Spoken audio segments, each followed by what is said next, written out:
Hello, welcome to FOPY's Creations. I'm Jan.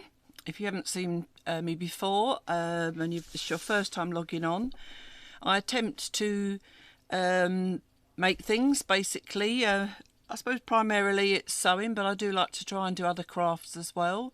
But primarily I sew things out of recycled fabrics, buttons and laces, anything that I can sort of salvage from somewhere else, stop it going to landfill, and I will try and reuse it and make something. Today I'm making a baguette bag, or what in the UK they'd call it a French stick. I was given the idea by a viewer named Adam. Hi Adam.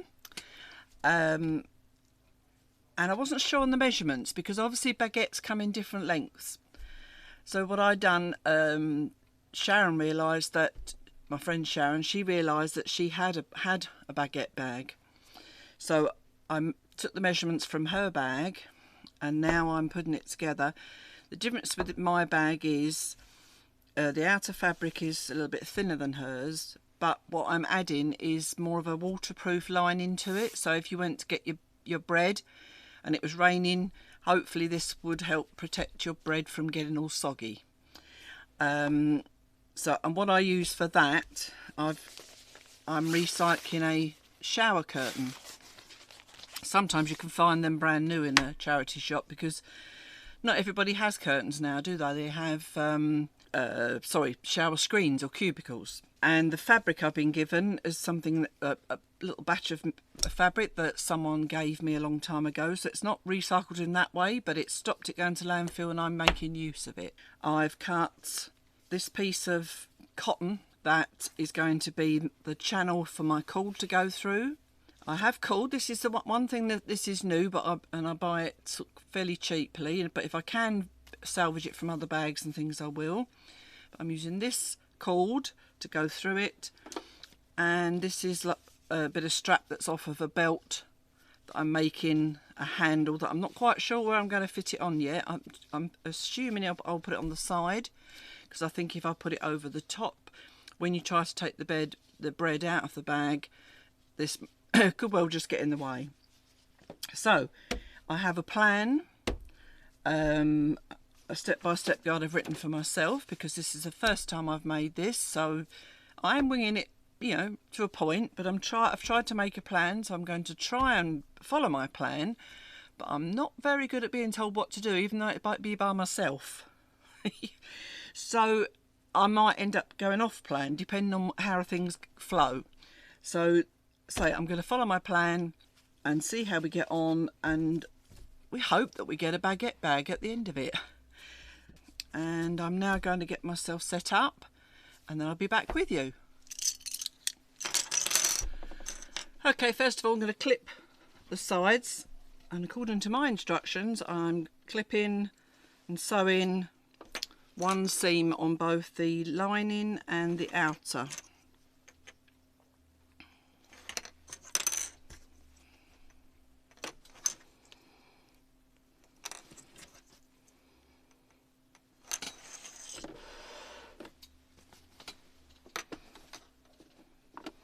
I'm going to use a 1 centimetre seam just to make sure. I always forget which one is a 1 centimetre on here, where we go to. 1 centimetre is 3/8 according to my plate. Right. It's always best to double check anyway. Especially when you're a menopausal woman and you forget these things very quickly. Right, so straight stitch, okay. Back stitch as usual. Make sure you watch the edge of the fabric on the guide on the foot plate.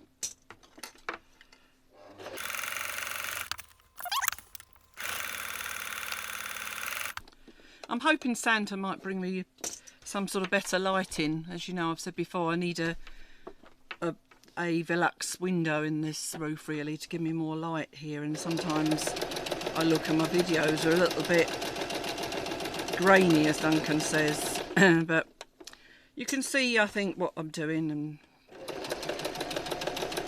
so many times. I'm not a professional setup.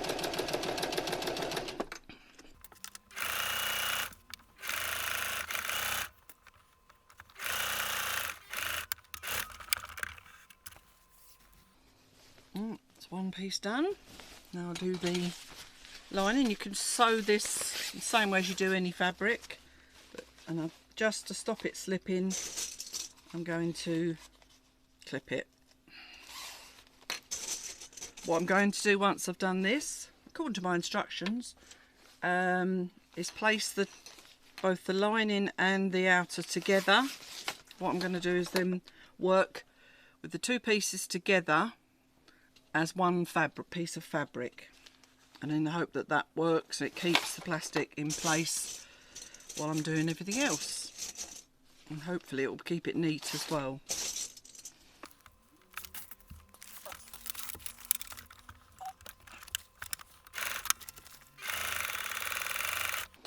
The edges on this lining are a little bit crooked where I've cut them. I mean, I should have maybe used my roller cutter, but I used scissors, and because it's a slippery fabric, my line's not quite straight. But I can tidy that up afterwards, so it's not a problem. I'm a bit late getting my video out today, as you've obviously gathered. I've had so many things I want to share and do with Christmas and everything, but I've been preoccupied on my FOPY's France channel. And again, I've got so many ideas on things I want to do on here, I couldn't make my mind up. It just came to me yesterday when I showed my gnome bags that I could make one of these. I've been meaning to do it, and I'm hoping it's a quick make.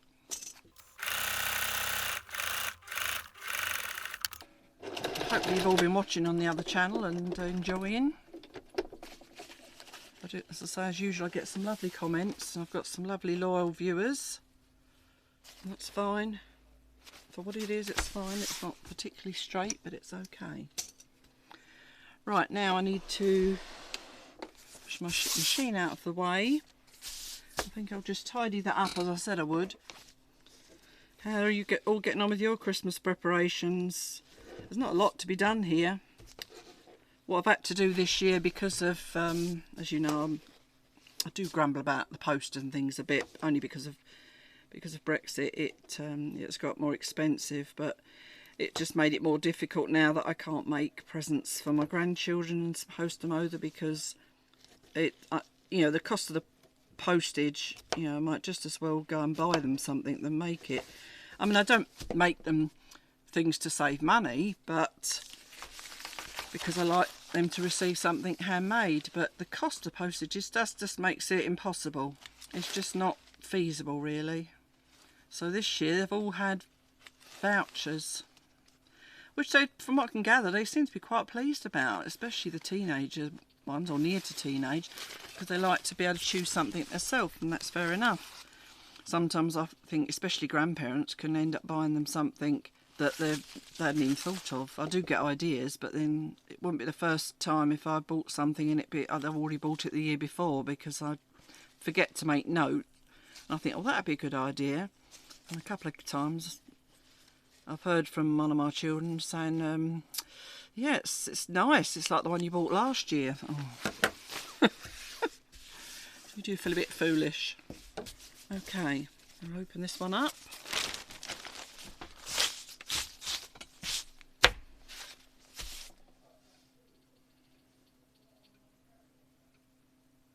Yeah, that's right.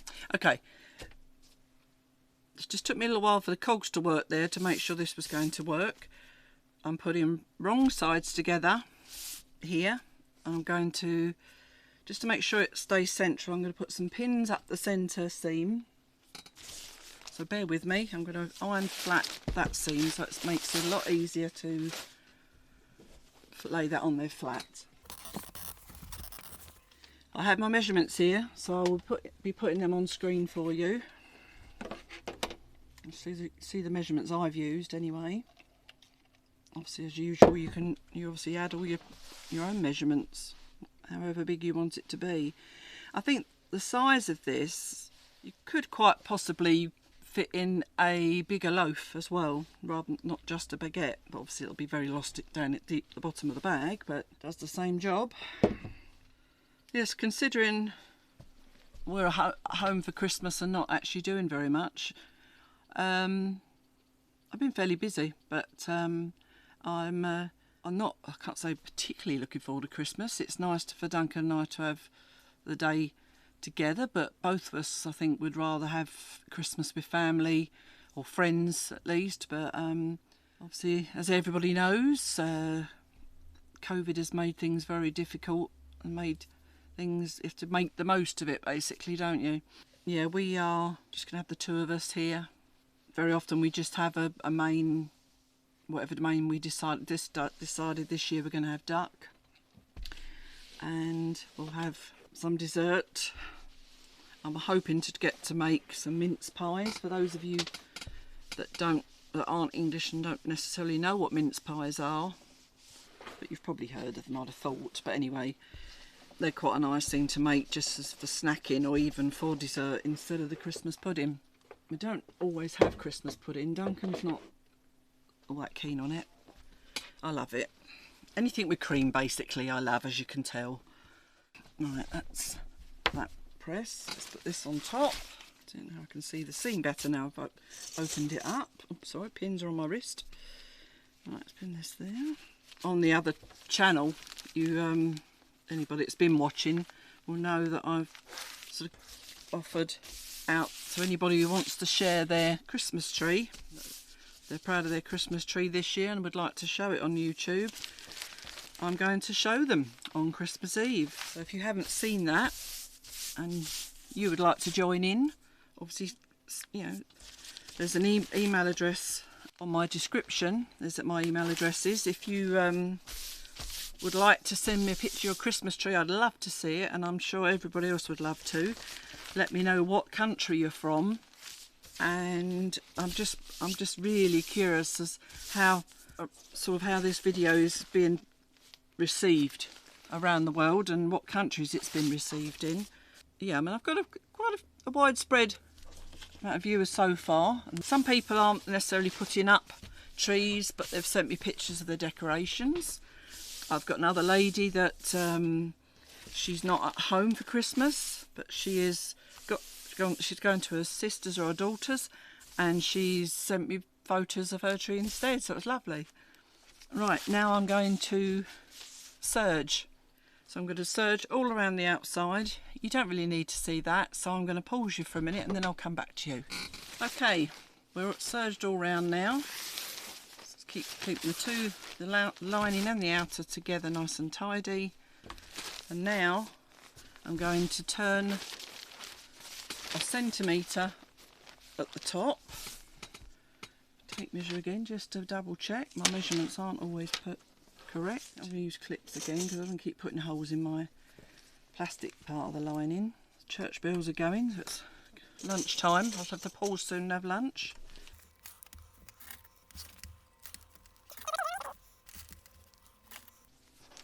Duncan's finished on the Xbox now. There he's making the fire because he's been sitting still for so long, he's cold. There we go. Pinned and ready to sew the top now. Machine round. I've coordinated as best I can with my thread. I've got grey on here. So I've got grey lining, and the grey seems to go okay with the outside as well. Right, using the edge of my foot as my line.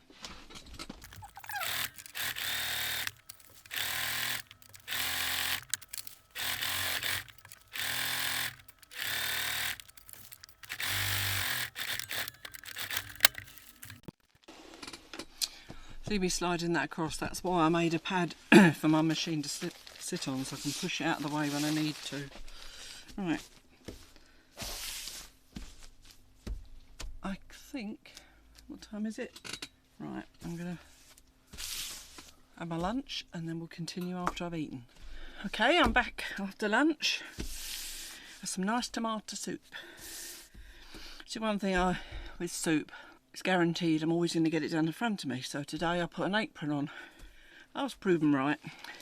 All down this part of my apron there was tomato. Praying it didn't get through. No, it didn't. Which has brought me to another subject. I made an adult bib for Sharon because she always joked about the fact that she needed a bib because she was always spilling food down the front of her. And so I did as a joke last Christmas. But since then she has said it's brilliant. She needs another one now because she needs one to be in the wash and one out. So I think that'll be a future video. I will make another one maybe for Sharon and one for me. So watch out for that one. Okay, so I've done the 1 centimetre at the top. And now I need to turn it down 3 centimetres just to give it a nice edge on the top. As usual, wherever I need to, I'll fast forward this so you don't have to watch the whole thing.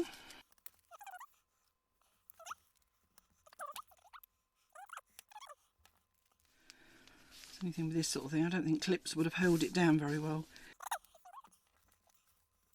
Try and keep it even. Doesn't always matter when you think about what it is, a bag for putting bread in.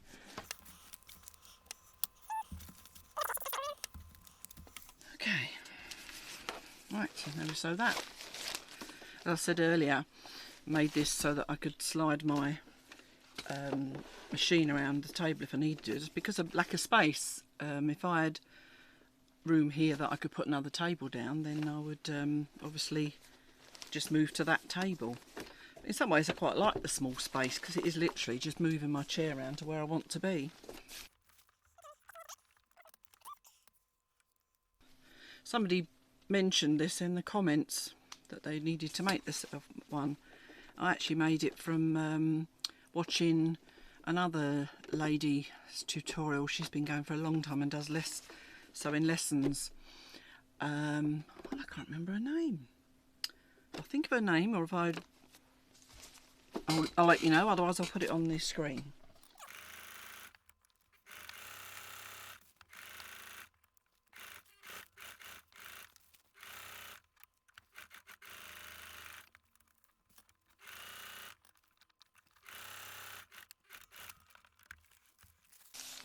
I'm a bit reluctant to press this at the minute because I'm worried about catching the iron on the plastic.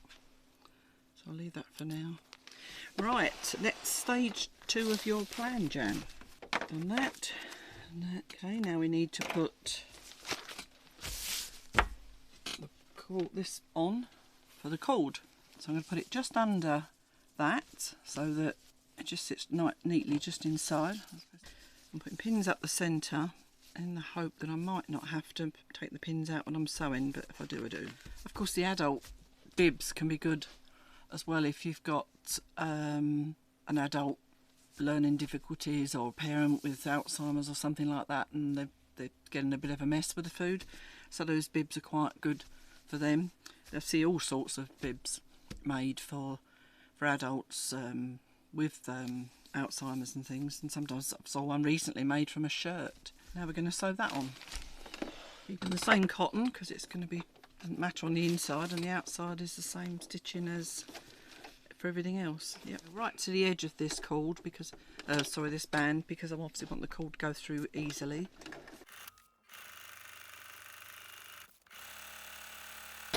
When I'm winging it like this, there's always a worry at some point I'm going to go, oh, I forgot to do that. So far so good. And back. Oh, the magnet's got caught there. I'm hoping that being as it's plastic inside the tubing, as it were, that it will go through easy anyway, because obviously it will slide against the plastic, which is a bit easier than some of these I have to make without, or some things I have to make, should I say, because it gets caught on the fabric sometimes. Oh, now my bobbins run out. Okay, we haven't had a disaster like this for a while, have we? Look right back there and I never noticed. That'll teach me. I should have filled it up before I started, but I thought there was enough on there. Right, apparently you're supposed to not pull the cord back through, but cut it and do it like that. Not totally sure why.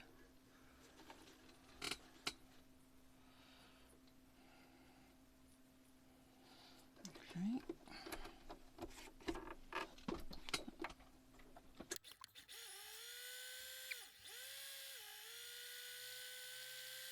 There we go.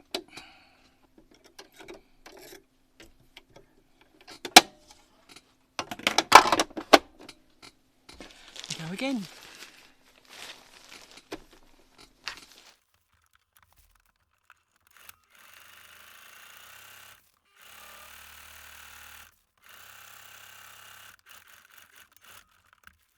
Of course, if you buy normally I buy fresh bread, but you don't buy baguettes or French sticks, you could always do a shorter version of this. Put it in, which I think that'd be quite a good idea too. Instead of putting it in with your other shopping and it getting squashed, as quite often happens. This cord is fraying, so I'm going to have to use my pinking shears to stop that happening.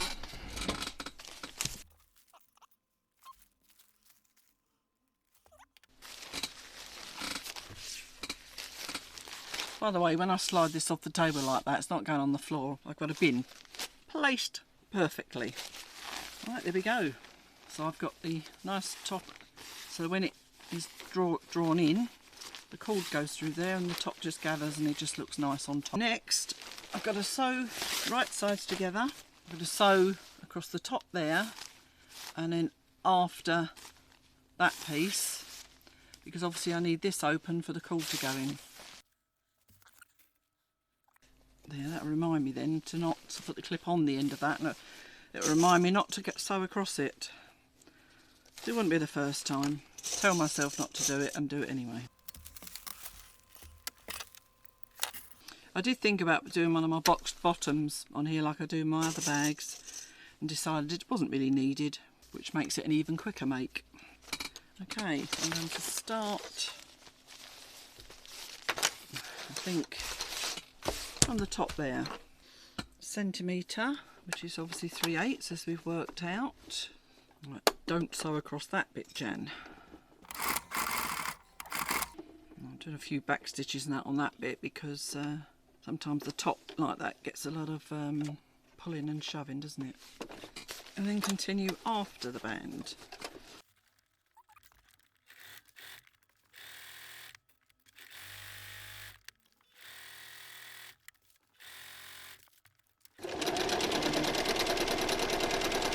Make some of these and try and sell them on my Facebook page. I don't sort of have a lot of success on Facebook, but oh, did I tell you I've actually sold 2 of my key rings to in France, because I think that's why, because the postage isn't as much as if anybody bought it anywhere else at the moment. So yes, I'm really pleased with that. I think that's the 3 I've sold.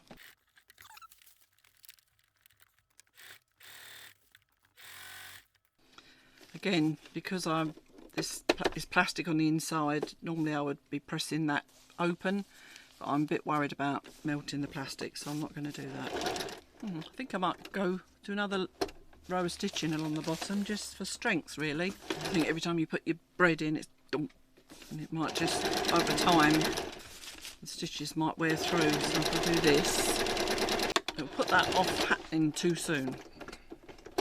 See, I went off plan a little bit there. That wasn't on my plan. I just thought about it. Now let's look at my list. So cord, band, just under top. Now I've got to put the handle on.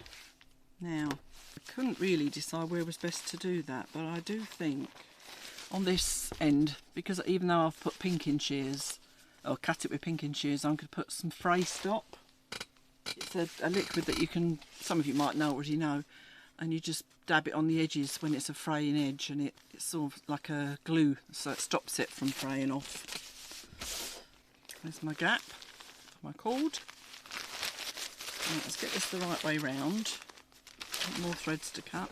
Of course, this one is quite plain, but I've got plans that if I can get the lettering done, that I might actually put baguette or pain. Might be easier just to put bread, P-A-I-N, on there. Obviously bread if it's an English one, but for French I do pain. I'm quite pleased with that so far. So there, I think I'm going to have to put the handle on this side where the seam is, so that'll be something to follow. Where are you? Right, again I've got fray edges on that. I need to cut them. I think I might have to run along that in the hope of it not fraying anymore. That's that. Okay, so that's my cord end. No, on this side. Right. I think it needs to be attached below the cord, because if that's going to be pulling in, I don't want it right on that edge. But at least if it's down here, further down, it's not interfering with the cord, and it's basically just something, you know, obviously a handle, obvious. You're attaching it to just to grab it with, you know, just something easier to hold it with. So I'm going to do it there. I think I'll do as I do with my straps on my bags. I'll sew in a box and then across, just to make it stronger. Why? Someone tell me why I've always got an itchy nose. The stitch below the stitch line where the cord is, to make sure I miss that. And that's obviously quite thick, so I'm going to go slowly to start with. Oh, not too bad. It's always hard when it's something narrow to sew on something like this. Right, now we're going to done the box. So I'm going to go across diagonally to make it cross. Oh, that's it. That was a bit fiddly, wasn't it? There we go. One handle, so you can pick it up like that. Now we're going to put the cord in, and this is always a challenge. Okay, so open that. So now I need a pin, and I have to put a bit of tape around there, because otherwise the pin keeps coming open and that catches as well. So I'm just going to put some tape on, just to make sure that doesn't open. There we go. Hoping this works, this opening, because it looks like it should, but I might have to sew those ends back. But at least it's not far to go with this pin on this one. It should go through okay.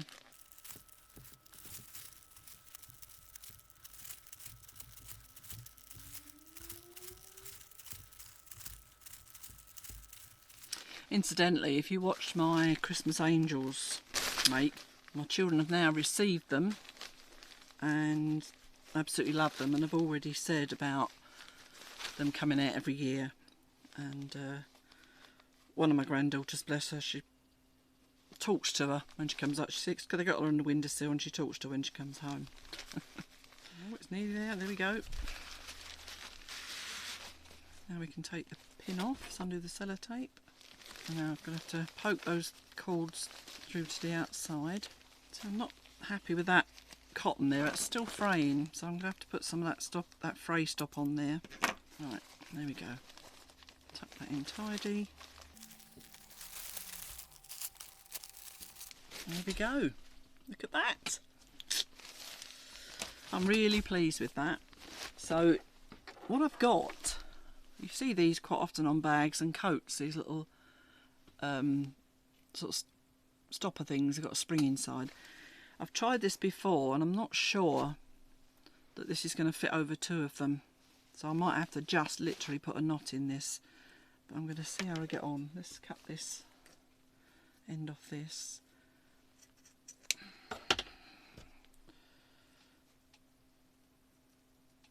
That's one.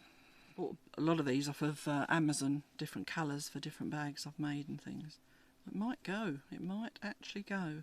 There we go. Success.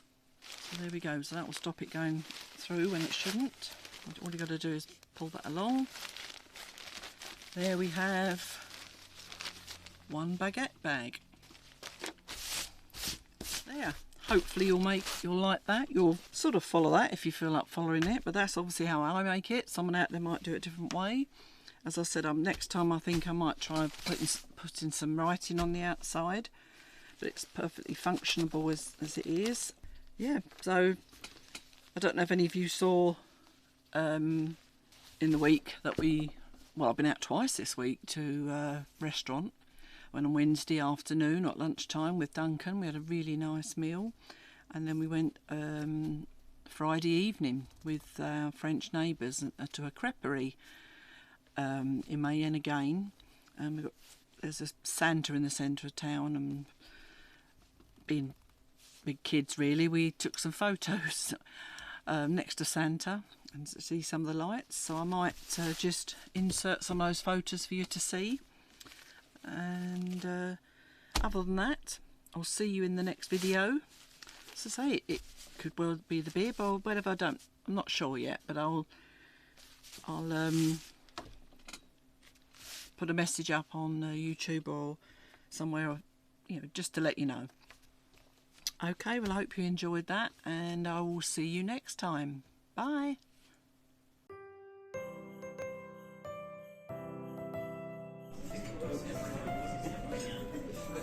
Fish and chips. You have to send it to me.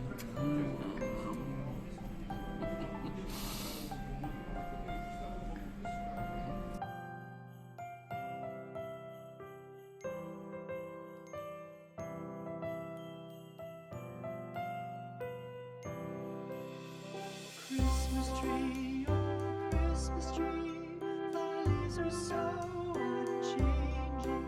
Oh Christmas tree, thy leaves are so